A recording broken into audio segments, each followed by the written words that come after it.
Howdy, folks. Wilbur Pearl here, Republican and humanitarian. Now, I'm a red-blooded American patriot just like you. I wear a cowboy hat. Hurricane Helene has left devastating wreckage in its wake. Even relatively simple tasks like walking down the street at night might conceal unexpected hazards. Tonight I want to talk to you about one such hidden danger. That's talking about climate change. You may not know it, but in communities and states across the Southeast, our Republican patriots have passed laws making it illegal to talk about climate change.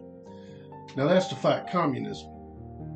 Today, even as we speak, the forces of Antifa and inclusion and tyranny are saying the oil companies knew about climate change in the 1970s, and that they knew their products would distort the climate, causing massive devastation like we're seeing today.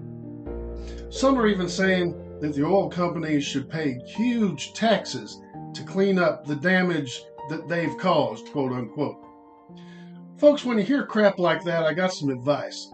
Ask yourself, what would the man upstairs want us to do? That's right, I'm talking about Donald J. Trump. President Trump has declared bankruptcy 6 times. Yeah, that means a lot of little people got hurt. But folks, the sacrifice they made for Donald Trump is a sacrifice that they made for all of us. That's capitalism. Sometimes you screw, sometimes you get screwed. That's America. And if you got a lot of money, you get to screw a lot. Now, isn't that the dream we've all been fighting for? Well, now that glorious system, designed by Jesus Christ himself, is under attack.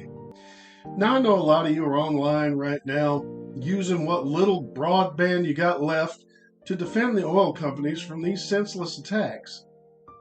That's good and important work. Now, here's some tips for how to do that from our friends at the American Enterprise Institute. First of all, if you see someone talking about climate change, here's a little something we learned from mass shootings. Just say it's insensitive to talk about politics at a time like this. Pretty soon, it'll always be a time like this, and we won't have to worry about our oil companies anymore because you won't ever be able to talk about it.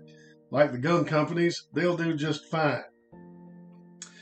Another tip, just toss up grand religious pronouncements like, oh, I'm lifting everybody in Appalachia up to the Lord right now. But put little praying hand emojis underneath that. Pretty soon, somebody will come along and say something like, don't you think regulations to curb fossil fuels might be better, more worthwhile? Then you just put a bunch of mad emojis underneath that comment and accuse the person of hating religious people. Derails the whole conversation. But just derailing conversations about climate change ain't enough. See, the same terrible storm that cost so many lives and homes right where you live has also stopped the pumps at hundreds of Appalachian service stations. This has had a devastating impact on oil company profits. Now, I know your children need to eat and grandma needs a place to lay her head at night.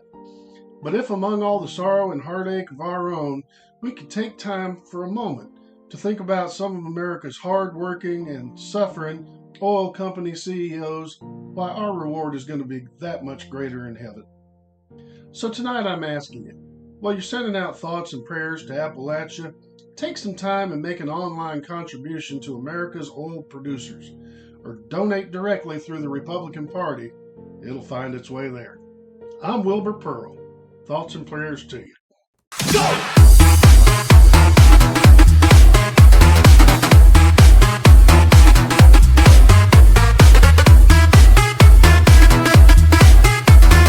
It's fucking anarchy! I do want to mention that we're clothing optional and game friendly.